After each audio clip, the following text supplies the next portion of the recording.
آپ کے دیکھا دیکھی کہ جا کر چیک کریے کتنے ایسے باپ ہیں جو قرضوں میں ڈوبے پڑے ہوئے ہیں. شادی 500 لوگوں کو کھلانا ہے, 1000 لوگوں کو کھلانا ہے, تو اب بل نکلا ہے 10-12 لاکھ روپے کا. بھائی صاحب آپ نے پورا معیار بدل دیا. اب دیکھیے غیر مسلمانوں میں مسلمان کا نام سنتے ہی انہیں بریانی یاد آتی ہے. یہاں تک معاملہ پہنچ گیا ہے. اگر آپ کے اندر ذمہ داری ہوتی, اگر آپ دور اندیش ہوتے, آپ فیوچر دیکھنے والے ہوتے, سمجھدار ہوتے, یہ بات نہیں کہیں گے. اعوذ باللہ من الشیطان الرجیم. بسم اللہ الرحمن الرحیم. السلام علیکم ورحمۃ اللہ وبرکاتہ. ان الحمد للہ نحمده ونستعینه ونستغفره ونعوذ باللہ من شرور انفسنا ومن سیئات اعمالنا.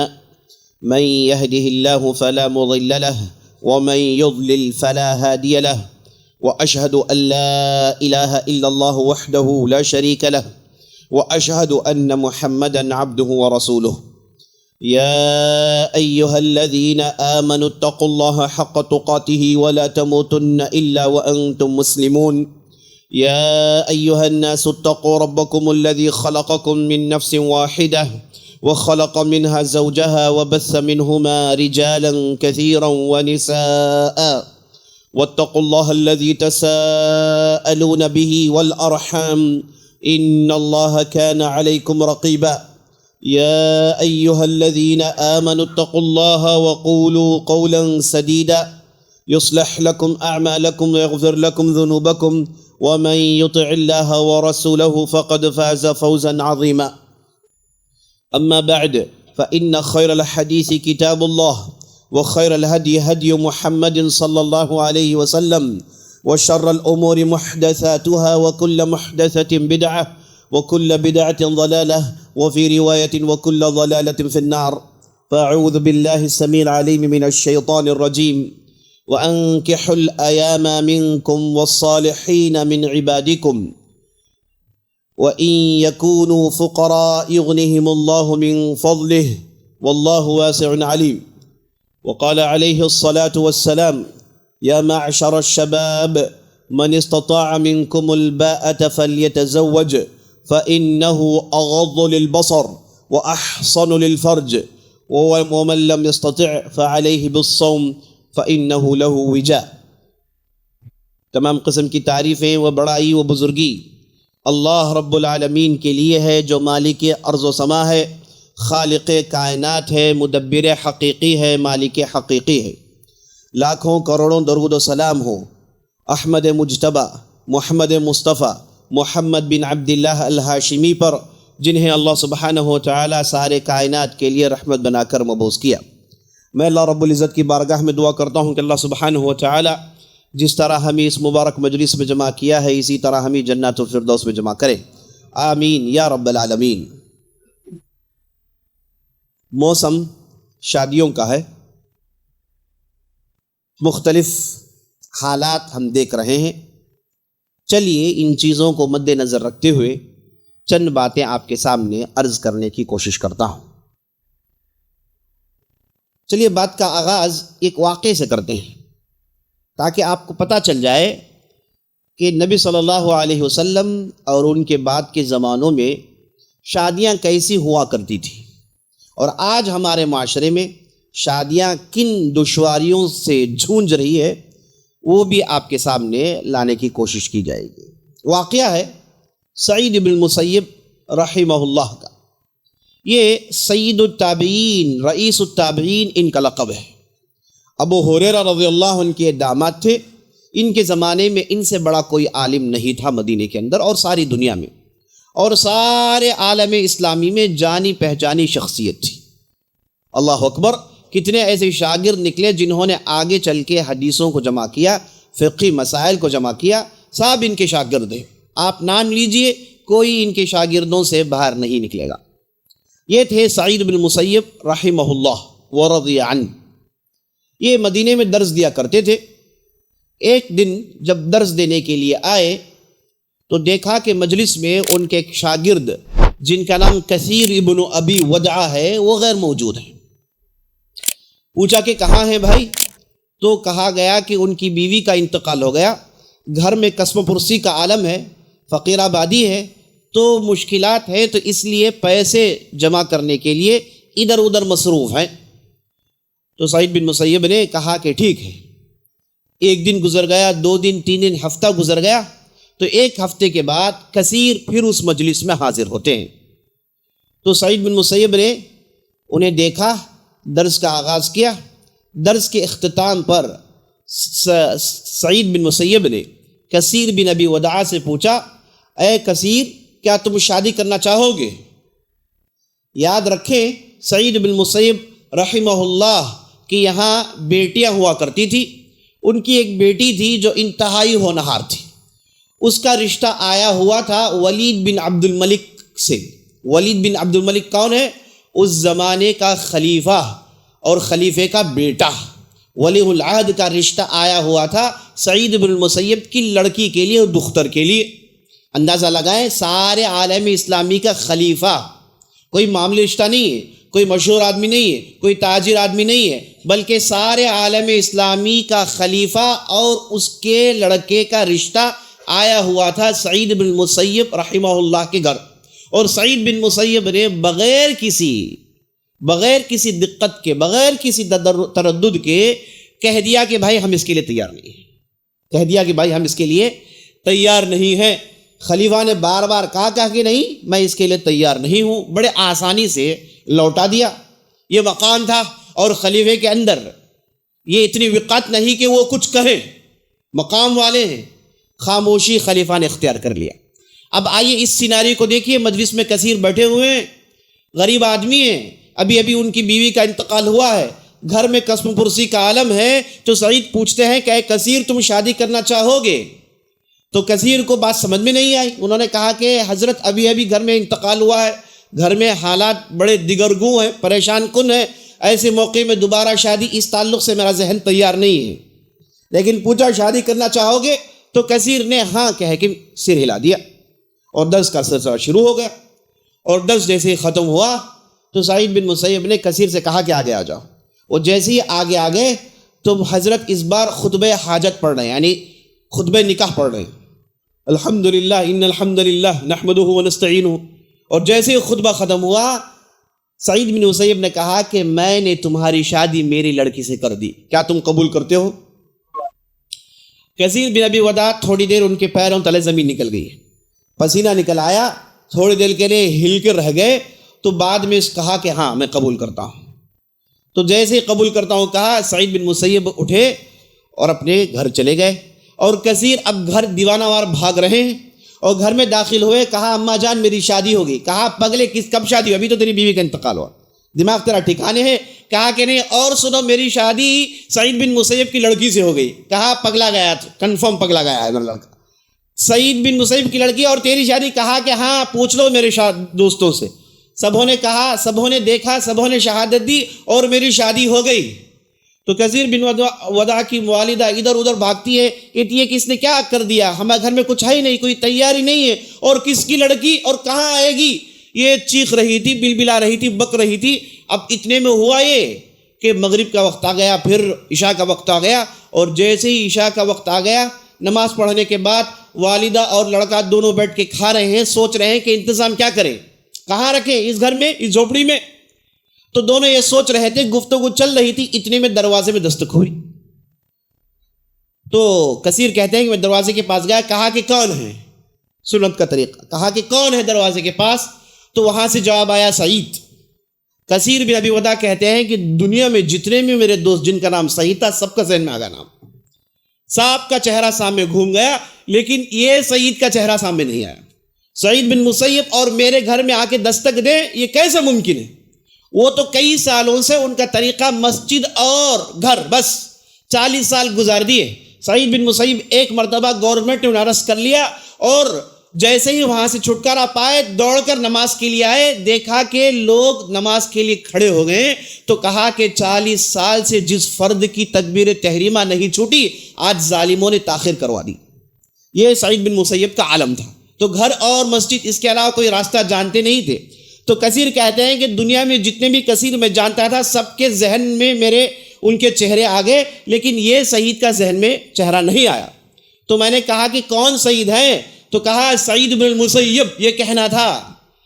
پھر کثیر بن عبداللہ کے پورے جسم میں لرزہ اندام ہو گئے، اور اس کے بعد دروازہ کھولا تو سعید ادھر کھڑے ہوئے، سلام کلام ہوا اور کہا کہ اے کثیر، تمہاری شادی ہو گئی، میں نہیں چاہتا کہ تم آج اکیلے رات بتاؤ، یہ لو تمہاری بیوی، ان کی بیوی جو پیچھے کھڑی ہوئی تھی آگے سے کھینچا اور گھر میں داخل کروا دیا، اور کہا کہ کوئی شکایت کا موقع نہیں دینا۔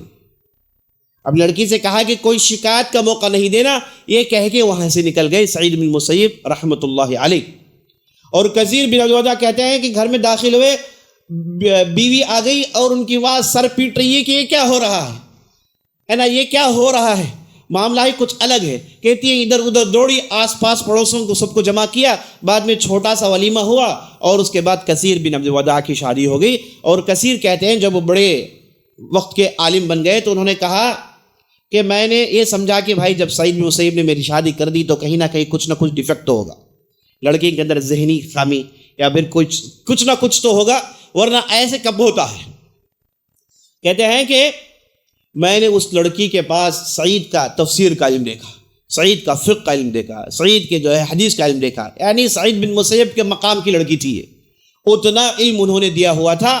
اور آج بھی اگر کوئی مسئلہ میں اٹک جاتا ہوں تو اسی سے پوچھتا ہوں، آج بھی کس مسئلے پھنس جاتا ہوں تو میں اسی سے پوچھتا ہوں۔ یہ کہتے ہیں کثیر بن ابی وداع۔ اچھا، شادی ہو گئی، ایک ہفتے کے بعد پھر سعید بن مسیب آئے اور کہا کہ یہ لو میرے پاس چند پیسے ہیں، یہ اپنے حالات درست کر لینا، اور پھر لڑکی سے نصیحت کی کہ یہ تیرا گھر ہے، چھوٹا ہو کہ بڑا ہو یہ تیرا گھر ہے، پھر کبھی شکایت کا موقع مجھے نہیں دینا، یہ کہہ کے واپس چلے گئے۔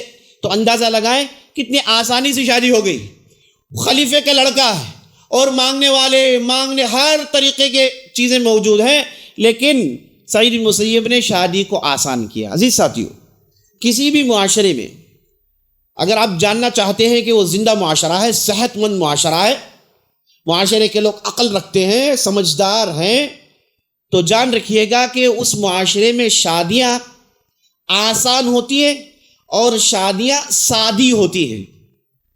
معاشرے کی صحت مند، اگر آپ جاننا چاہتے ہیں کہ یہ معاشرہ صحت مند ہے یا نہیں ہے، طاقتور ہے یا نہیں ہے، یہ سوسائٹی کے اندر انٹلیکچوئلز ہیں یا نہیں ہے، یہ اگر آپ جاننا چاہتے ہیں تو اہل علم نے، حکمت والوں نے بڑی حکمت کی بات لکھی، کہا کہ چیک کر لو اگر اس معاشرے میں شادیاں آسان ہو رہی ہیں اور سادی ہو رہی ہیں تو پہچان لو کہ یہ معاشرہ بڑا صحت مند معاشرہ ہے۔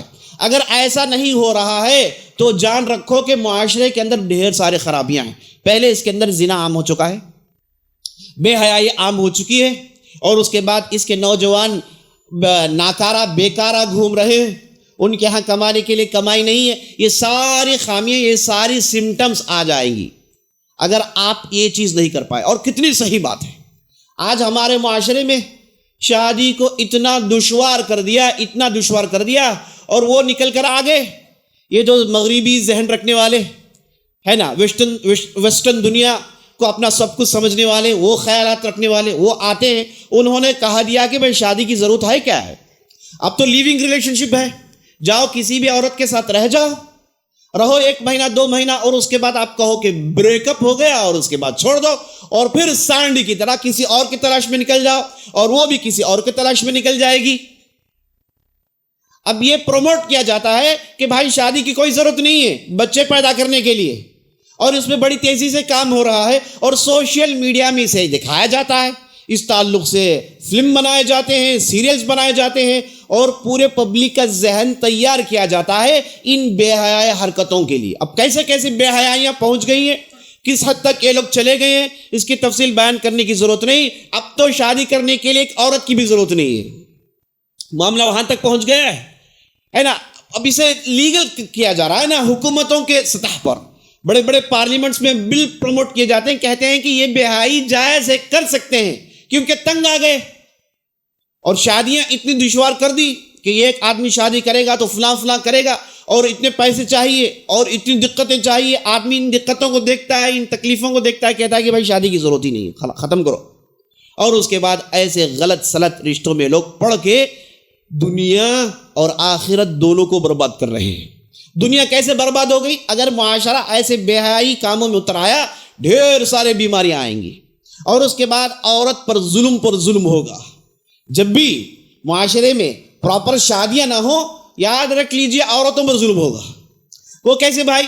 وہ ایسے کہ جب آدمی شادی کرتا ہے تو ذمہ داری لیتا ہے، اور قدرت کے اللہ سبحانہ و تعالیٰ نے ان کی طبیعتوں کے اعتبار سے ان کی ذمہ داریوں کو بانٹا ہے۔ مرد طاقتور ہے، پسینہ بہا سکتا ہے، مشقت کر سکتا ہے۔ اسلام نے کہا کہ بھائی تیری ذمہ داری ہے شادی کرنے سے پہلے تو انتظام کر لے، فائنینشیل اسٹڈی ہو جا اور گھر بسانے کی تیاری کر لے، پوری ذمہ داری اٹھا سکتا ہے، یہ تیری مالی طاقت ہے تو شادی کرنا۔ جیسے کہ نبی صلی اللہ علیہ وسلم حدیث میں ارشاد فرمایا، من استطاع منکم الباءۃ فلیتزوج، اے نوجوان تم میں سے جو لوگ قابلیت رکھتے ہیں انہیں چاہیے کہ شادی کرے۔ قابلیت میں اہل علم نے کہا مالی طاقت اور ساتھ ساتھ جسمانی طاقت۔ مالی طاقت نہ ہو تو وہ ذمہ داری کیسے اٹھائے گا؟ ایک عورت کو کیا کھلائے گا، کیا پلائے گا، کہاں رکھے گا؟ تو اسلام نے مرد کو ذمہ داری دی، الرجال قوامون علی النساء، اللہ نے قرآن میں ارشاد فرمایا، اور عورت کی ذمہ داری کو الگ کیا، کہا کہ تمہاری ذمہ داری الگ ہے، کیونکہ وہی تو بچہ جن سکتی ہے، مرد تھوڑی بچہ جن سکتا ہے، وہی تو دودھ پلا سکتی ہے، مرد تھوڑی دودھ پلا سکتا ہے۔ تو ان کی طبیعتوں کے اعتبار سے ذمہ داریوں کو بانٹ دیا گیا ہے۔ لیکن ان ظالموں نے کہا کہ نہیں، مرد اور عورت ایک ہیں۔ یہ پورے گلوبلی انٹرنیشنلی سب سے بڑا جھوٹ ہے۔ عورت اور مرد ایک ہیں، دونوں کے ایکول رائٹس، یہ جو کہا جاتا ہے ہرگز نہیں۔ عورت تو بعض اعتبار سے مرد سے آگے ہے۔ یہ دیکھیں نبی صلی اللہ علیہ وسلم کی مجلس میں ایک صحابی نے آ کے پوچھا، یا رسول اللہ من احق الناس بصحابتی، میری اچھی صحبت کے سب سے زیادہ حقدار کون ہیں؟ تو نبی صلی اللہ علیہ وسلم نے کہا تیری ماں۔ پھر اس صحابی نے کہا کہ اس کے بعد کون ہے؟ نبی صلی اللہ علیہ وسلم نے کہا کہ تیری ماں۔ پھر اس صحابی نے تیسری مرتبہ پوچھا، کہا کہ ان کے بعد کون ہے؟ نبی صلی اللہ علیہ وسلم نے کہا تیری ماں۔ پھر جب چوتھی مرتبہ پوچھا تو نبی صلی اللہ علیہ وسلم نے کہا تیرا باپ۔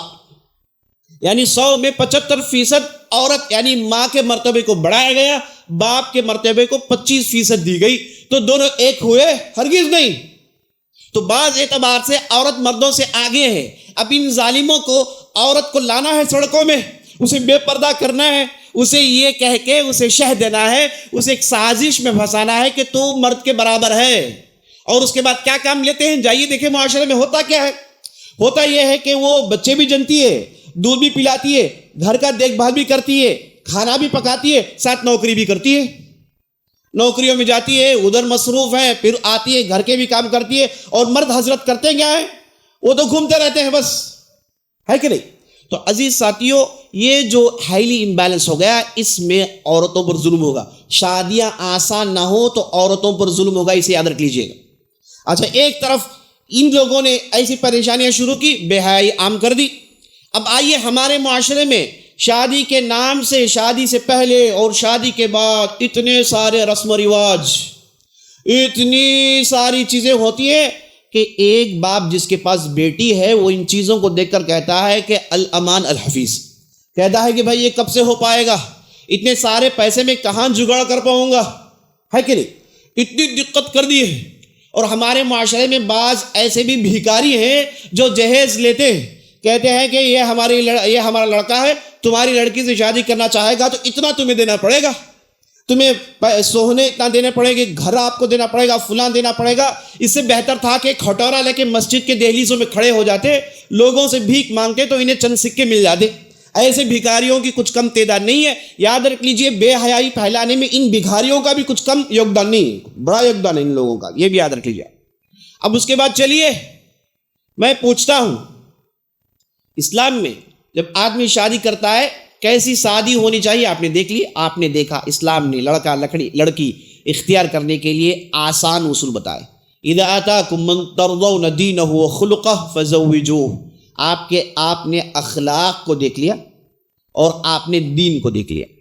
اخلاق اور دین، اگر آدمی کے پاس اخلاق ہے تو ذمہ داری اٹھائے گا، اخلاق والا آدمی گھر میں تو بیٹھا نہیں رہے گا، کچھ نہ کچھ محنت تو کرے گا۔ دیندار آدمی ہے تو اللہ سے ڈرے گا، کسی سے نہیں ڈرتا، کم از کم اللہ سے تو ڈرے گا۔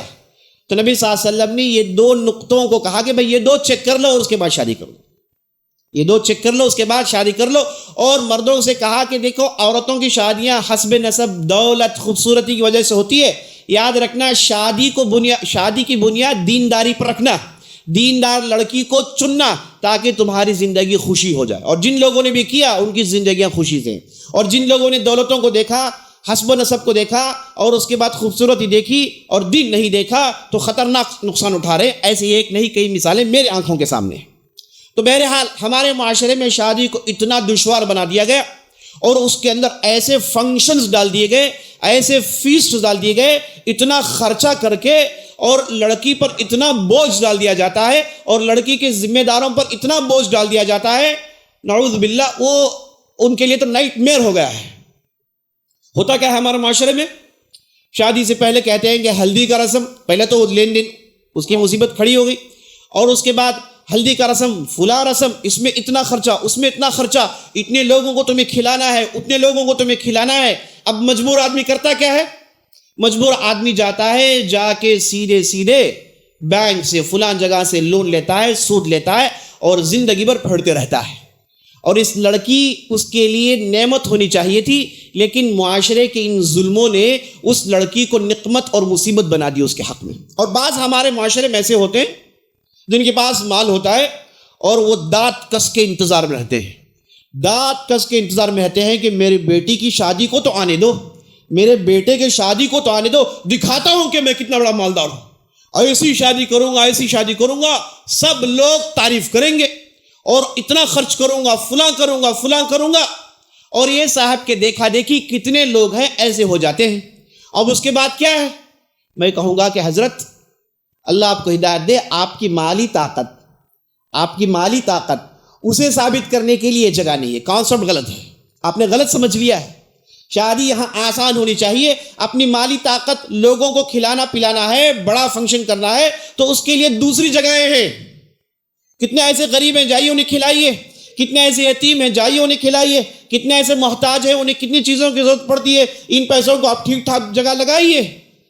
تو یہ جو تصور ہے، یاد رکھ لیجئے گا، یہ غیر اسلامی تصور ہے. یہ کانسیپٹ غیر اسلامی ہے. غیروں کو دیکھ کر لوگوں نے سیکھا ہے، دوسرے مذاہب کے لوگوں کو دیکھ کر سیکھا ہے. وہاں پر لڑکی لڑکے سے شادی کرتی ہے، ہمارے یہاں اسلام میں لڑکا لڑکی سے شادی کرتا ہے. وہاں تو الٹا ہے. وہاں جب لڑکی جاتی ہے تو اسے سب کچھ جہیز دیتے ہیں، اسے فلان دیتے ہیں، اور اس کے بعد کھلاتے ہیں پلاتے ہیں، اور اس کے بعد اس لڑکے سے کہتے ہیں کہ اسے جھیلنا، اسے پالنا، لپو سے پوسنا، اور کوئی لڑکے پر ذمہ داری نہیں. یہ سب غیر مذاہب کے طور و طریقے ہیں، ان سے ان چیزوں کو لیا گیا ہے. اسلام نے شادی کو آسان قرار دیا. اسلام میں فیسٹ ایک ہی ہے، دعوت ایک ہی ہے، اور ولیمے کی دعوت ہے، اور وہ دعوت لڑکا دے گا. میں پوچھتا ہوں لڑکی دعوت دینے کی کیا ضرورت؟ اب یہاں پر نیا ایک کر دیا گیا کہ نکاح میں دعوت ہونی چاہیے اور اس میں لوگوں کو بلایا جاتا ہے، اور سارا زور نکاح کی دعوت میں ہے. جو سنت کا طریقہ ہے اسے تو لوگوں نے ٹیکن فار گرانٹڈ کر دیا ہے. حالانکہ ہونا تو ولیمے میں زور چاہیے. لڑکے کی طرف سے جو شادی ہوتی ہے وہی شادی کرتا ہے نا، وہی خرچ کرتا ہے، وہی لڑکے اپنے گھر لاتا ہے، وہی خوش ہے. اب لڑکی والے کیوں دیں گے بھائی؟ وہ تو غم میں ہیں، ان کی لڑکی گھر سے باہر جا رہی ہے، وہ کیوں شادی کرائیں گے، وہ کیوں لوگوں کو کھلائیں گے؟ نہ یہ اسلامی طریقہ ہے، نہ اسے عقل قبول کرتا ہے. افسوس ہمارے معاشرے میں اس پر بہت زیادہ زور دیا جاتا ہے. جب کہا جاتا ہے کہ بھائی یہ چیز اسلام میں نہیں ہے تو کہہ دیں کہ مولوی صاحب حرام کیا، یہ تو جائز ہے نا، خوشی سے کھلاتے ہیں، فلاں کھلاتے ہیں. آپ خوشی سے کھلاتے ہیں بھائی، سووں کے لوگ خوشی سے نہیں کھلاتے. آپ کے دیکھا دیکھی کہ جا کر چیک کریے کتنے ایسے باپ ہیں جو قرضوں میں ڈوبے پڑے ہوئے ہیں. شادی 500 لوگوں کو کھلانا ہے، 1000 لوگوں کو کھلانا ہے، تو اب بل نکلایا 10-12 لاکھ روپے کا. اب کہاں بھر دیں گے، کہاں ہیں پیسے؟ غریب آدمی کرے گا کیا؟ تو یاد رکھ لیجئے گا، ان چیزوں کی وجہ سے شادیوں کو جب دقت بنا دی جاتی ہے، مصیبتیں کھڑی ہو جاتی ہیں. تو یاد رکھ لیں، نکاح میں کوئی کھانا نہیں ہے، سنت کا خلاف طریقہ ہے. اب یہ ہوتا کہاں ہے؟ یہ ہندوؤں کے پاس ہوتا ہے. من تشبہ بقوم فہو منہم، جو آدمی جس قوم کی اتباع کرے گا ان میں سے ہے. یہ نبی صلی اللہ علیہ وسلم کی حدیث ہے. تو نبی صلی اللہ علیہ وسلم نے عبد الرحمن بن عوف سے کہا، یا عبد الرحمن اولم ولو بشاہ.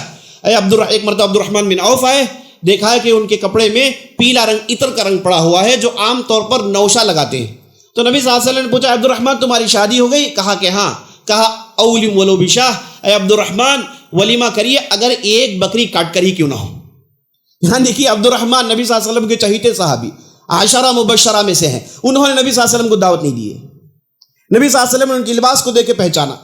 اگر ہمارے یہاں ایسا ہو جاتا تو اتنا غصہ آتا. یعنی بعض لوگوں کے یہاں دعوت ہی سب کچھ ہے, دعوت میں نہیں بھلائی جی مجھے, چھوڑو کاٹ ڈالو, جتنے بھی رشتے ہی پورے کاٹ ڈالو, ہے نا. پوری زندگی گھوم رہی ہی نہیں دعوتوں کی. پھر بھائی صاحب آپ نے پورا معیار بدل دیا. اب دیکھیے غیر مسلمانوں میں مسلمان کا نام سنتے ہی انہیں بریانی یاد آتی ہے, یہاں تک معاملہ پہنچ گیا ہے.